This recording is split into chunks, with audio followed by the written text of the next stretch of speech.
It's been a hot one this summer, but that didn't stop the PopuPACTV crew from taking it to the streets to talk to people about anything and everything. Here is PopuPACTV at the Plymouth Waterfront.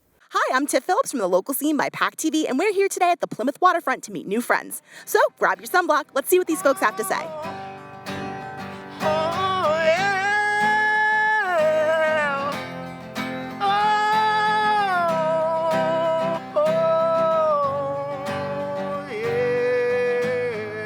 Our friend Justin here is teaching us about busking. Can you talk to me a little bit about it? Yeah, so it's pretty tough on the fingers, especially if you're playing guitar, and it's a hit or miss most of the time. What busking actually is like I said earlier, it's kind of like glorified begging. You know, it's like you sit out there with your guitar case open, and if people walk by and they like what you have to sing, they might throw some money in, and if they don't, then I won't hold it against them. I'm just out here to practice, and I'm like, if I can maybe make some money while I'm doing it, that's pretty cool, if you ask me. So at least that's the way I look at it. I've gone down to Boston even to go busking, and folks are easily impressed. That, or I'm just damn good or something. So how long have you been busking for? I do like every now and then when I'm hurting for cash, but I've been doing it for it's got to be at least 5-6 years now. Yeah. So, but I'm a musician, so I'm always playing, so it's not like I'm ever out of practice. Must have seen some things. Is it hard, you think, or is it a hard kind of life to live? It's not really like a lifestyle. It's kind of just like, I don't know, in this case it'd be, I wouldn't call it a hobby, but more like a side job. Yeah. It's like, all right, well, I need a little bit of extra cash for the weekend, and my work's not giving it to me, so I'll hit the town for a little bit, keep my case open. Sometimes I'll make $10, sometimes I'll make like $60 in half an hour. It depends on where you're going, where you're sitting, and the way the people are feeling. I've never tried to do it at nighttime though, but I feel like there could be some money made because there's a lot of drunk folk walking around down Main Street and stuff, but it's also a bunch of younger folk, and they're probably all carrying plastic and stuff like that, so. That's fair. Yeah. So, where do you see yourself going from here?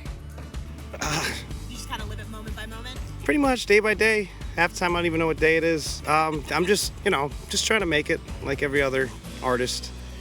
My life has changed a lot, and ever since I was like 19, hardly had a place to live, but the one thing that has been consistent the entire time has been my music and my ability, and it's the only thing that's been getting better and stronger.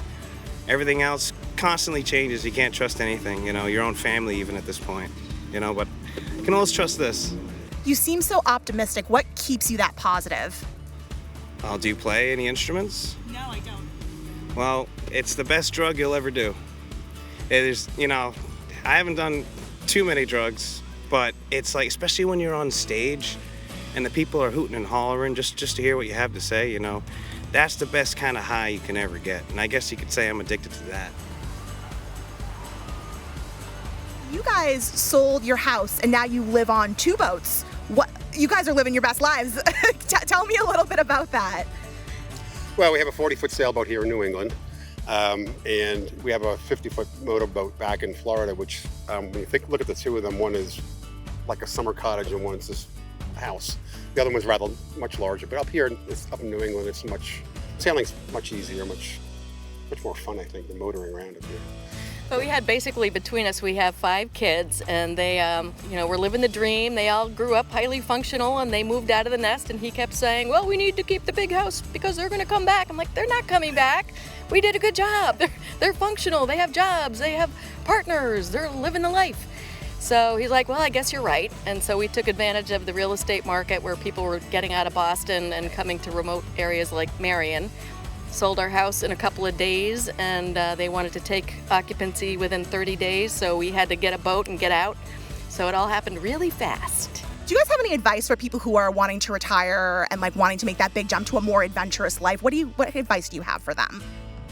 I would say the biggest thing is you better know how to work and fix things. Because you're basically vacationing on a moving object that has plumbing, sanitation, pressure water, black water, gray water, showers, engine systems. So if you don't know how to turn a wrench, you may want to have a lot of money, because otherwise it's going to be a lot. And you're going to be sitting around waiting for contractors. Yes. And parts Right. take a really long time. You'll be in some remote place. A few times we needed a mechanic up, and we've been very lucky. But you need to turn a wrench, whether you like it or The not. other part is also don't wait too long, because many people will tell us that we are living their dream. Right. And so, we are like their vicarious thrill. And the thing is, we talk about it and you talk about it, and if it weren't for that housing market, we probably wouldn't have pulled the trigger. And we also, before we get too old, because you never know when you're going to have a bad day. I had a total ankle replacement, so I'm a little gimpy. And so then it's like, what's next? Drip, drip, drip. Let's do it while we can, because you may not be able to get off and on a boat and all that good stuff. So you're just living the now. Gotta do it. Deb, you're from Nebraska. What brings you to Plymouth? Well, we came to see Plymouth Rock and just kind of explore the area, see what it's like. So what are you looking forward to the most? Oh, well, we're big into like seeing landscape, the areas. We're like hikers. We like to be outdoors. So just to experience something we don't have in Nebraska. So what's a Massachusetts heat wave like in comparison to a Nebraska heat wave? Well, we live in the plains, so we always have a breeze. So you guys don't have wind, so therefore we're like, we're dying here. So anyway, if you gave us a breeze, we'd be a lot better. You folks are from the Netherlands. What brings you here to New England? So first we had a conference in Boston from our father, and then we just decided to plus a week extra to just look around a little bit. So what brought you to Plymouth? My mother really wanted to see where how was it called? The pilgrims, went on shore. So that's why we went for a walk around. We wanted to go to the village, but it's so hot today, so instead we went to the Mayflower. Which was also very hot. It was very hot there, but it was really nice to see it, because they originally come from the Netherlands, then they went to England and then here. So it's really nice to see how they moved. Yeah. What's been your favorite part about your visit? Ooh. I don't know. No, it's our first day here. Yeah. So we just came. But I really like the sea. It's like a cold breeze, and it smells like the Netherlands. We also have the sea, and it looks very alike. Oh, nice. Yeah, so it's really nice. People. They're so nice here. Yeah. That's They're also also true. friendly. Every car stops for you if you want to cross. They're very friendly. Yeah, and I like how it looks. It's like a really beachy Vibe. with the houses, the white houses, and It must be interesting for you because you have such an old country to see that we started in the 1620s. You must look at our numbers and be like, Yeah. It's funny because every tour we take, they tell us oh, this is a very old building, and we're like, it's 200 years old or something. Yeah. So that's strange. Yeah. well, we're so happy to have you here. Thank you for talking with us. This is my new friend, Skip. Skip, tell me a little bit about you. I want to know. You have a good story. I need to know. A very, very funny thing happened to me. I got old. I retired. I went to work for a company store down in Wareham, Massachusetts, many years ago, and I was a wood carver by hobby. And I made gypsy flowers, and I made Russian fan birds, and I did all kinds of stuff. And they retired and closed the store. So I ended up with nothing to do and no place to do it. So I looked up this thing called busking. I've never heard of it in my life. I'm 76 years old. What is busking? Well, it was an interesting thing when I looked it up. It's my right to sell my own music, to sell my own craft on any public property. Public. Not necessarily parks, like this is the Plymouth Park. They kind of frown upon it, but that's okay. I go one parking spot down out of the park and I sit there and I make my flutes and I make my flowers and I sell my CDs. Everybody loves it. The park people love it. They're nice people. Pebbles is a little restaurant across the street here. They actually give me ice creams and they give me cold water because they enjoy the music that they're getting on the waterfront that they have not had before.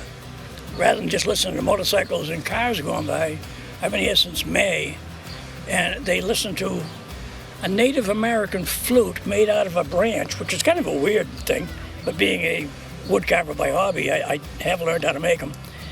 They make a phenomenal sound, and I don't know a thing about music. I'm not a musician. But by making these, I have learned how to find the scale. It's in there.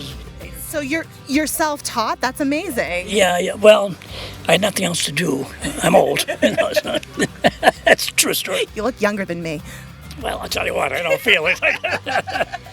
The only thing younger than you is my hat. But anyway, so I've enjoyed this town of Plymouth very, very much from May to right about now. I do 4, sometimes 5 days a week.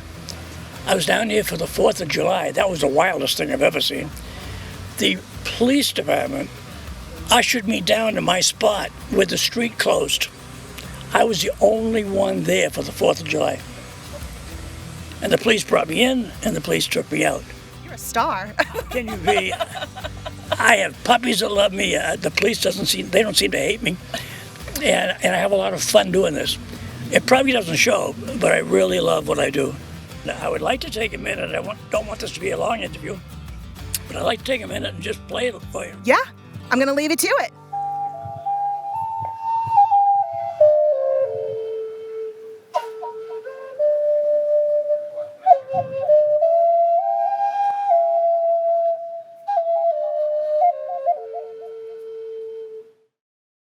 It's been a great time at the Plymouth Waterfront. Make sure to check out Facebook, Instagram, and Twitter for upcoming PopuPACTV events. And make sure to check out our YouTube channel for more on what's good and what's good to know. From all of us at the local scene by PACTV, we thank you for watching. We'll see you next time.